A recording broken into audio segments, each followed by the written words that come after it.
welcome to issue 236 of Critical Encounters, a podcast about Marvel Champions, a living card game by Fantasy Flight Games. Here, we take a good look at that most critical piece of the game, the encounter sets. We'll discuss those poorly understood characters, unfairly labeled villains, and their various plans to shape humanity and benefit the planet, as well as those so-called heroes intent on thwarting them.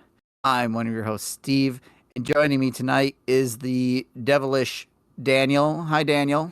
Ooh, devilish Daniel. I like that. Hi, how are you, Steve? I'm doing good. You? Fantastic. I'm excited because Mike is with us tonight. Hi, Mike. Hello, Steve. How are you? I'm good. I'm a little mad at our recording bot, but whatever. Yeah, me too. For some reason, it likes Daniel more than the two of us, no matter what we do. Yeah. So, yeah. Our efforts just are wasted on that thing. Well, It kind of stinks of desperation, fellas, and I think Craig just sees through it. Must be. We're trying too hard. It's just you're trying too hard. Yeah. Yeah, I'm going to be super aloof. You got to play it cool. You got to play it cool with Craig. Hey, Daniel, what's on your mind besides your loving relationship with our robot? Well, guys, I think we've done a pretty good job of keeping the lair kind of clean. I mean, mostly thanks to minions and such, but I gave him the colors. Yeah. I was digging around in that utility drawer that Mike keeps in the lab, Steve. Yeah, that one with the forks and the old ketchup packets and stuff. And whatever. Yeah. And the first aid kit. Well, sure. That's under the soy sauce packets. It has the Infinicube in it and that little miniature of Probabilitor and stuff like that. This is an emergency. Yeah. We need ketchup. Jeez. Yeah. I mean, it's not. It's I said utility drawer. I didn't say like a useless drawer. So, but I was fishing around in there and I found a scrap of paper. Guys, I found an email a review, like a printed review, Steve. You must have printed it out when we first got it or something. From February 14th, 2021. Oops. Oh, wow. And it's like fortune cookie sized, right? And so right. I opened it up and it just says, fun, 5 stars. You guys are so much fun. Love every episode. What a beautiful little fortune cookie I opened. Yeah, now who's it from? It comes from Petch Jerks via Apple Podcasts. So Petch, I'm just going to call you Petch if that's all right. I'm sorry we tucked that in that drawer and just sort of lost sight. I mean, 2021, Steve, I don't think we had like a super backlog of 5-star reviews then. So I'm surprised this one slipped under in the cracks. Yeah, so here's what happened. Early on, we weren't really utilizing a service that would send us our reviews collated from all the various sources. Okay. So we have that now. So when people post reviews, it will come to us via email. This was kind of before that, I think. And I was just going back through and I said, hey, where'd this one come from? So, yeah. Well, thank you, Pesh. I'm so glad that we were really fun back in 2021. I hope we still are. Yeah. If you wouldn't mind leaving an updated review, that'd be great. Hey, send us an email. Let us know if you're listening still 3 years later. Yeah, that would be fun. Steve, I do have a question about these reviews, though. I mean, yes, obviously we only read the 5 stars because I assume that's all we get. Am I right in thinking that? It's all we get now. There are a couple early ones they were 4 stars. Their audio needs improvement, stuff like that. It's always that. Yeah, I remember one that was 3 stars. These guys would be the best if they talked about the whole game, not just the villains. And here we are, still talking about the villains. So yep. Good on us. Thank you for taking the time to send in your. I mean, we'll read whatever. You make a review, we'll read it. So yeah, absolutely. Well, as long as it's 5 stars. I would let's read a 1-star review. A really scathing 1-star review, I would still be interested in reading. So I totally would too. That might mess our metric up, so please don't do that on purpose. Especially if you're from Chile. Yeah. Because we've got a reputation to uphold there. Oh, but Steve, we're not here to just find old fortune cookies in the back drawers. What's happening tonight? Yeah, tonight we are on to a new modular from the Next Evolution box. We're going to talk about Black Tom Cassidy. Oh, and fun. Yeah, so he's going to be in our Juggernaut scenario, and Mike is the one who's going to give us all the interesting lore. So, Mike, it's your time to shine, man. Let's go. What do you Pressure's got? on.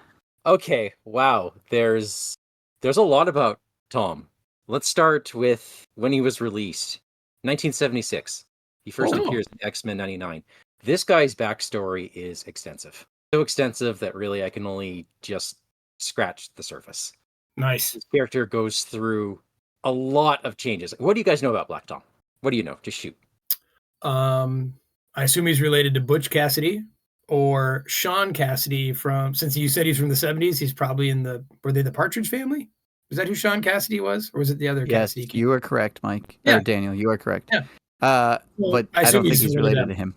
I recall seeing him in the X-Men cartoons alongside Juggernaut and maybe Sinister or somebody like that. And he has something to do with plants, I think. I mean, if I'm looking at the art, but other than that, I don't know.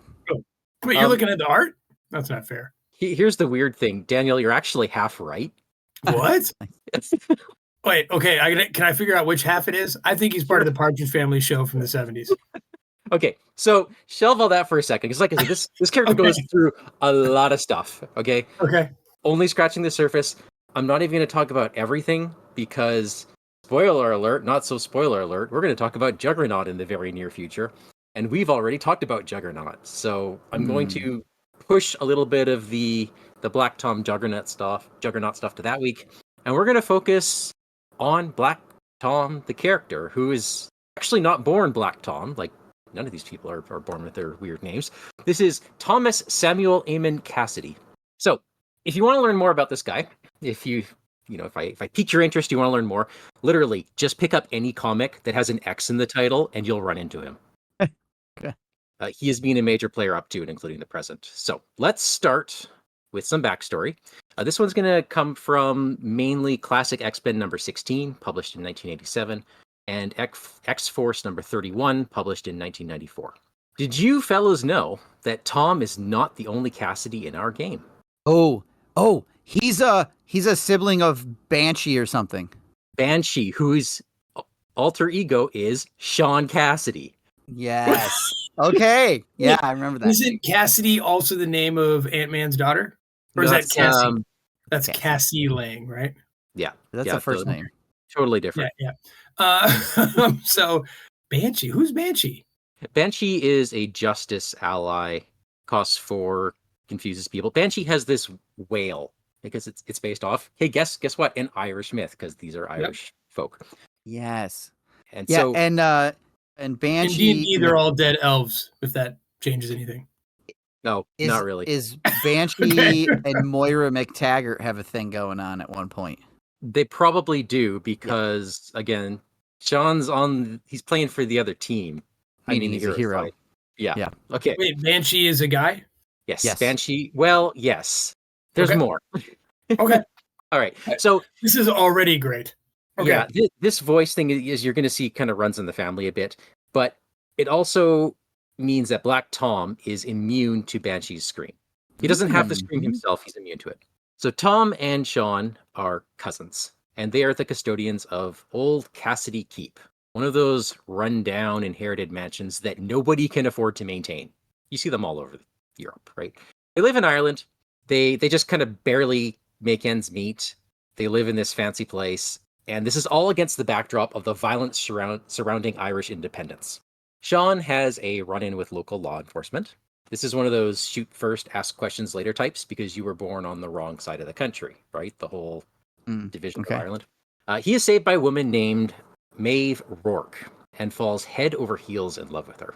They lay low in Cassidy Keep for a day. Things are going well when he walks in. Dashing, charming Thomas Cassidy waltzes in and introduces himself, kisses her hand. What follows over the next few months is a really awkward rivalry, each man vying for the attention of this woman. And she just can't decide. It's awful. Like, the writing is awkward, not just the rest. You get the point. Eventually, though, Maeve does choose and marries Sean.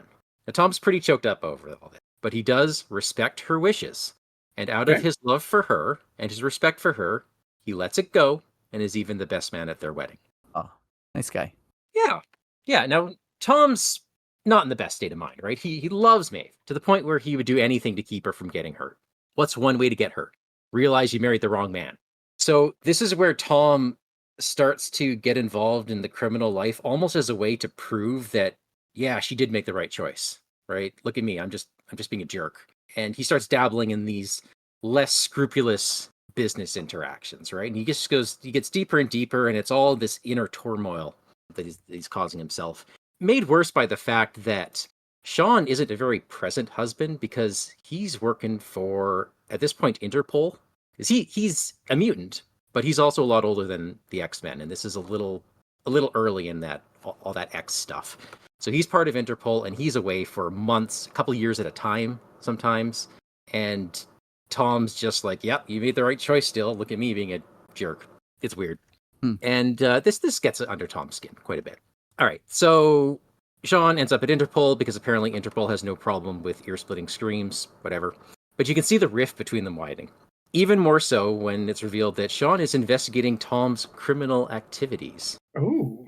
Apparently they don't like the fact that he is expanding lucrative markets that are otherwise unavailable to the local populace. So it all comes to a head during a violent confrontation. Sean has been away on a mission for over a year, during which time Maeve realizes she was pregnant and gives birth to their daughter, Teresa Maeve Rourke Cassidy. Tragedy soon strikes, however, when Maeve is killed in an IRA bombing. Sean returns home, finds his life in ruins. Distraught, he just turns on Tom. He blames him for everything, failing to keep Maeve safe. "I thought you loved her?" Banshee screams him off a cliff, where he just breaks his leg. And for the first little while, this is why you see him walking with cane, because his leg is completely broken. Like out of nowhere, he just comes at him. He's like, Tom cracks, like, "That's it.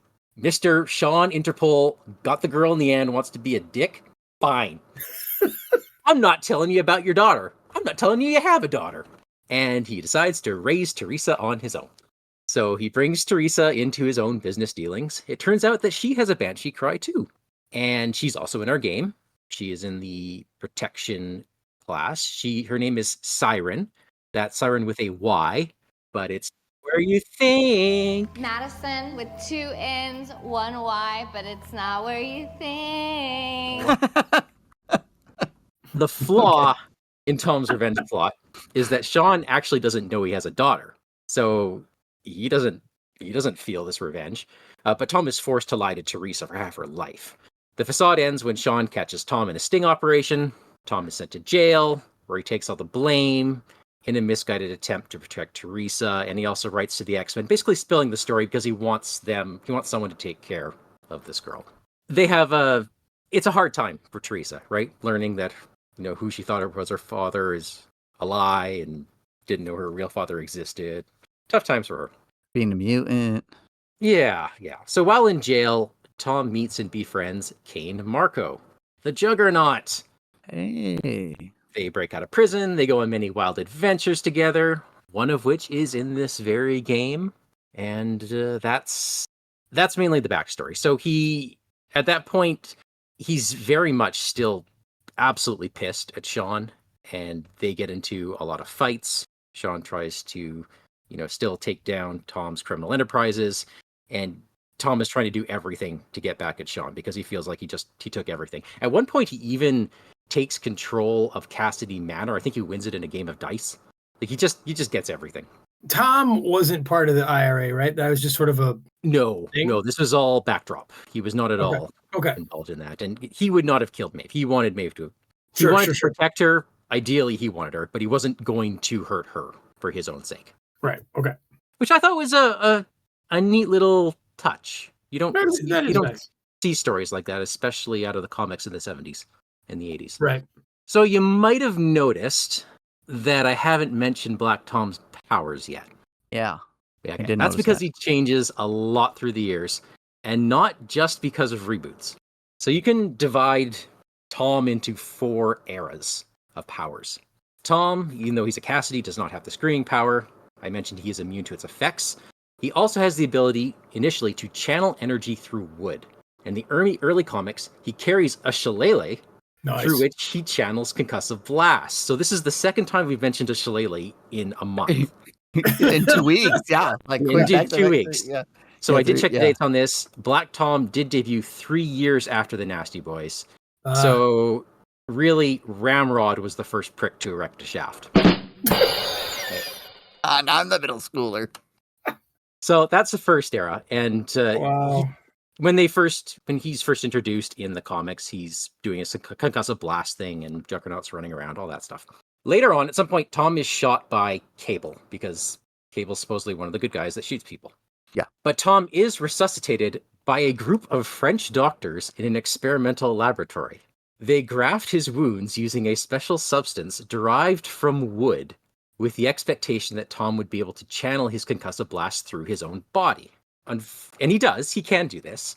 But unfortunately, Tom is rescued by Juggernaut before the work is complete, and the wood material soon starts spreading over Tom's body like a virus, eventually basically turning him into an ant. He looks like an ant. He gains complete power over plant life. He's able to manipulate them and create shoots and then create clones of himself. And he can't be killed. He belongs to this class of villain where if a piece of him survives, he can regenerate his whole being. Oh, he's like a Groot. I am he's Tom. Groot. Yeah, it's a Groot thing. I am Tom. Okay. And while this is happening, he is just losing his mind. He's becoming excessively violent. Juggernaut doesn't know what to do with him because, like, this is my friend, but he's going off the wall. He goes and he kills, like, he starts killing friends of Sean Cassidy, some of the lawyers, just people who are peripherally involved with him. Oh yeah, he's just going completely insane. And Kane's just like, okay, what's going on, man? And he's turning into a tree. Great. And that starts a whole thing that I'll talk about next week. But you might go a little crazy if you were turning into a tree. A little bit, hey? Yeah. Perhaps not the craziest who will become. We'll see about that. So the third iteration, this is after the whole multiverse collapse, when the entire Marvel multiverse kind of reboots itself. Black Tom and Juggernaut resurface as a villainous duo, and this time, Tom's ability is to manipulate plant life. This is the form we see in the game. He has his human form, he's still got his staff, but he's commanding plants. So the whole creeping vine thing that we see, this is all coming out of this era. Okay. Which I actually did not read a single comic about. Sorry, guys. And do these things come out of him, Mike, or he just kind of... I don't think so. commands? I believe... Okay. I'm looking at the art, and it looks like they come out of his arm, but maybe that's... I think he's drawing him towards him. Maybe. Okay. I would not be shocked if at some point he just shot them out of himself. This guy's had almost every plant power imaginable. Love him. All right. Okay, the final form, we've all heard of Krakoa. Yep. Which is where... was it the Marauder? No, it was a couple of the Marauders were revived there. I believe most of the Nasty Boys were revived there. This is the new refuge of the mutant race. And a lot of mutants were invited to live here with the stipulation that you let go of old grudges, right? Everyone who lives here, we're starting fresh. And they invite Black Tom onto the island. And he accepts. He decides this is going to be a neat place to live. So he lets go of his old feuds. And he has since integrated with the island. Like, kind of... Like a fungus? Like him in the plants. In a sense, yes. Like, he's got plants growing over him now. He senses everything that any of the plant life senses. He's basically talking to everything. From the kelp below the waters off the coast to the tops of the highest trees. And he can control them. Like, he's a living security system. Nice. That he can sense when That's people are pretty coming. awesome. And he can bind them up. It's awesome, except he's got all these voices in his head. Oh. So he's, to my knowledge, the storyline is still ongoing. It's been a while since I've kept up, but this is all very recent comic runs. Last I read, he was starting to disassociate on account of becoming one with the entirety of Krakoa. And I don't know where it's going to go, but it could go anywhere. Krakoa is a really weird place. They treat the island almost as a being in and of itself. Cool run. Nice. And that is my very brief synopsis on Tom. Please, if you have more tales or thoughts or anything, let me know. Chat about it in the community because there's so much to talk about. And I just really couldn't do him justice in one episode. I had no idea he was that mattering. Yeah, me neither. Cool. It's like, this will be an easy read. Nope. But he's cool. He's really cool. That's awesome. Yeah, I remember now the whole like brother bit on, in Ireland and stuff with from the recent rewatch of the X-Men cartoon, which is, not the comics, but yeah, him and Banshee and stuff. So cool. Is Siren in that too? No. And in that one, Moira McTaggart is with Banshee, not this other character, not Maeve. Gotcha. So that's probably they just kind of mushed it all together. I mean, that might have been a thing later. I mean, Maeve dies pretty early on in the comics.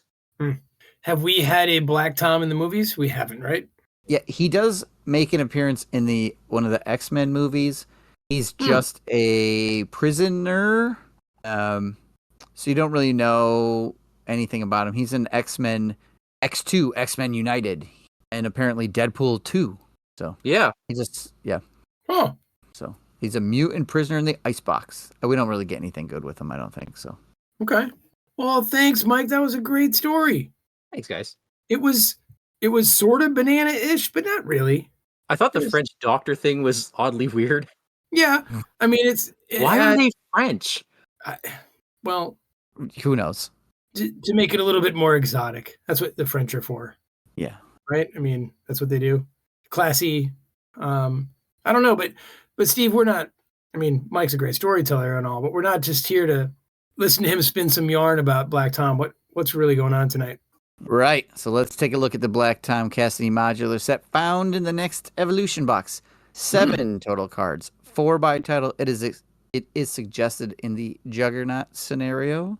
So I think, Mike, why don't you start us off with Black Tom Cassidy himself? This is Black Tom Cassidy, and if you've been listening to our show, you already know this because we spoiled this card. Black Tom is a minion, We did. criminal and elite traded, 6 whopping hit points, 1 scheme, 1 attack.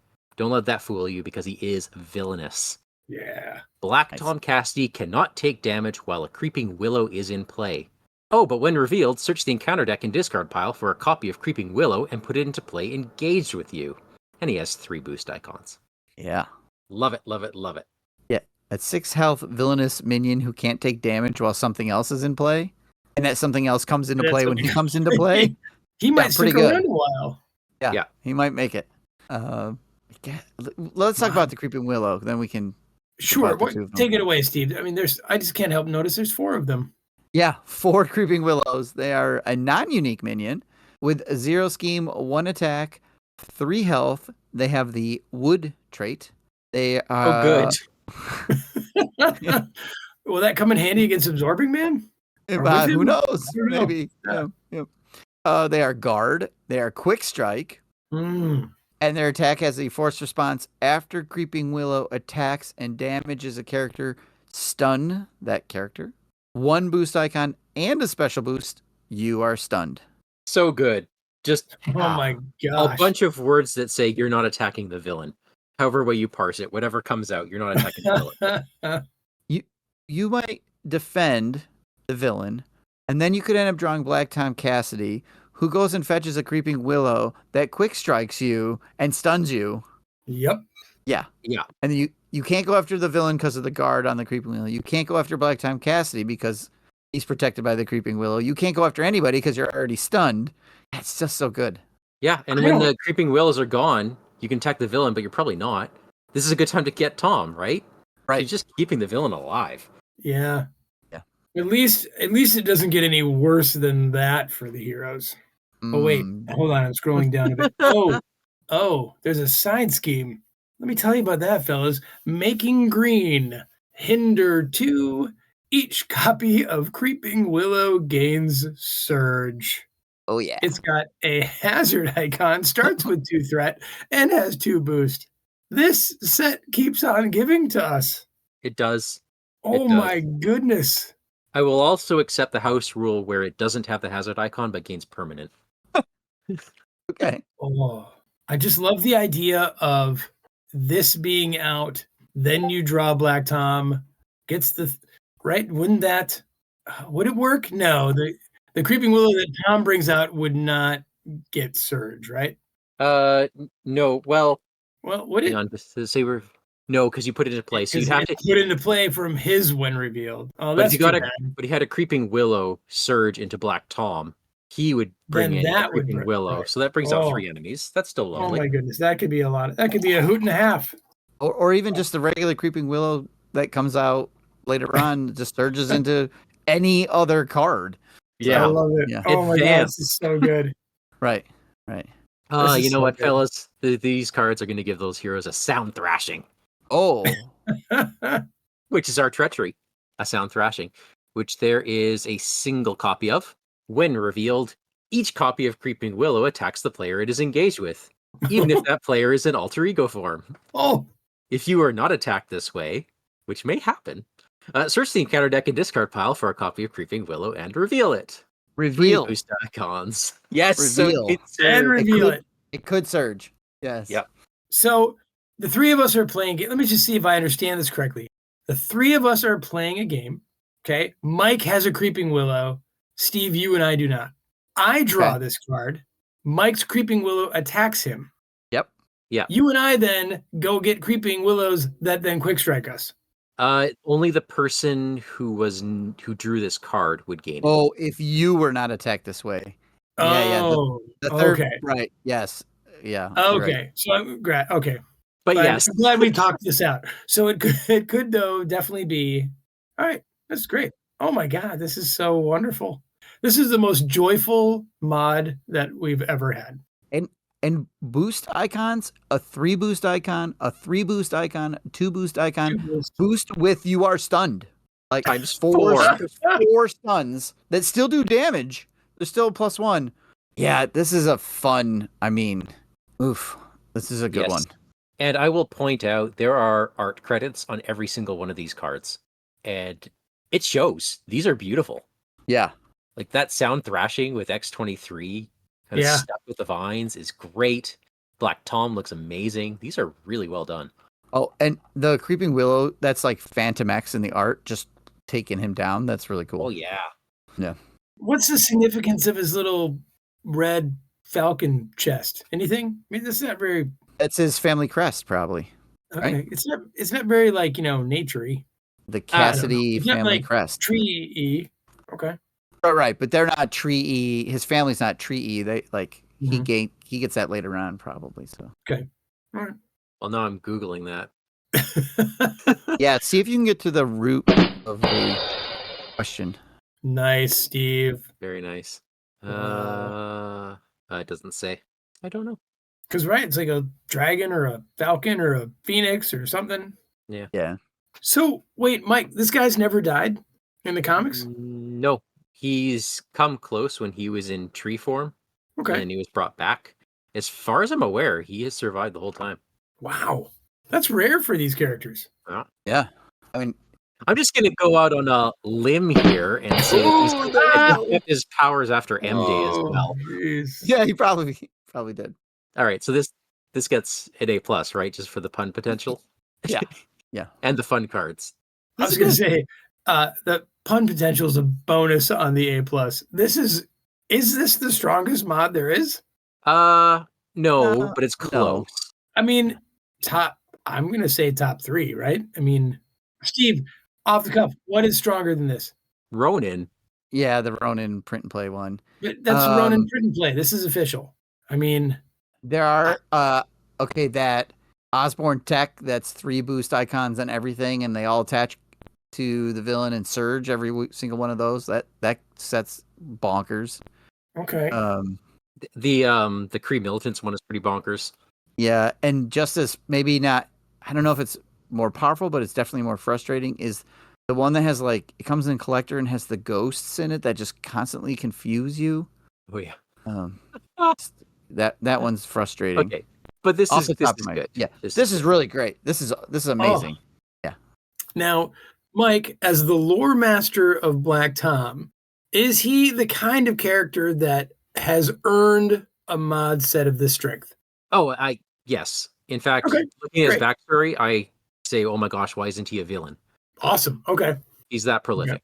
Prolific, but also this strong? Again, it depends on the era. Okay. And this era is the one I kind of miss, but he seems unreasonably powerful at times. Like he leads the Brotherhood of Mutants. Well, he's basically an island too, right? Yeah, he's basically an island now. Like he's good. Yeah. Well, Mike rated it. Daniel, what do you got? Oh, it's an A+. You agree? Okay. Making It's sure. It's magical, Steve. It is so wildly good. Yeah. How about you? And though you don't give grades, do you agree with us? You often will agree, but never give a grade. Yeah, I agree. I agree. Yeah. Yeah, it's good. And we should credit these artists. They are all the same artist that makes these cards. That's Simone Bonfantino and Rod Fernandez. Great job. Yeah, beautiful work. Excellent. Yeah, I like when they use the same artist for a set like this because you get consistency. Yep, it's very cohesive, right? Yeah. Well, I'm putting this set in the next 7 games I play, no matter what. It's so good. Oh my goodness. I mean, if you want to win, I wouldn't do that. There you go. Steve. There you go. Sorry. All right. Maybe we should wrap this up before we start really Sure. getting into these. Mike. All right, folks. Oh my goodness. Please tell us your thoughts and tell me all the Black Tom Cassidy stories that I didn't even touch on because there's tons out there that I'm sure are amazing. Email us at criticalencounterspod@gmail.com. We are Critical Encounters on Facebook, and you can find us on YouTube, Twitch, or Patreon by searching for Critical Encounters Podcast. Imagine that. And on Discord, we are Vardane, Big Foam Loaf, and Wandering Tooth. If you like our show, tell your friends. If you don't like our show, tell your enemies. Black Tom Cassidy, take us out. Just about time it is then. I was beginning to wonder when your actions would match your reputation. Sorry to say for you, boyo, my actions speak louder than your words. Sorry, that was a bit wooden, wasn't it? Oh, Oh, jeez. it wasn't very Irish. Well, let's you hear know, your- Mike's from Canada, up in Montreal. Boom! Oh, gosh. You guys are awful. How does Black Tom Cassidy get into his Facebook account? He logs Steve? in. Yeah, he logs in. That's right. That's right. What? Do you know what kind of tree he carries around in his hand? No. A palm tree. Okay. Oof. Sorry. Do you know what guys. Black Tom does when he doesn't know the answer to a question? He shrubs. Oh, oh my God. Are you stumped me on that one. Oh. You know what his favorite kind of wood is? Being a bad guy? It's the knotty pine. Oh, golly. What's the worst kind of crime Black Tom can commit? Treason. I think we've done that one. I'm sure we did. You know, when he gets scared, he's petrified. Oh yeah. You know, it goes on and never, not forever. All right, guys, I'm leafing. Hey, now he's got it. Yeah. Took me 3 hours to come up with that one. This is the month for wood puns. It is September. Hey. Oh, God. I'm out of here. I can't.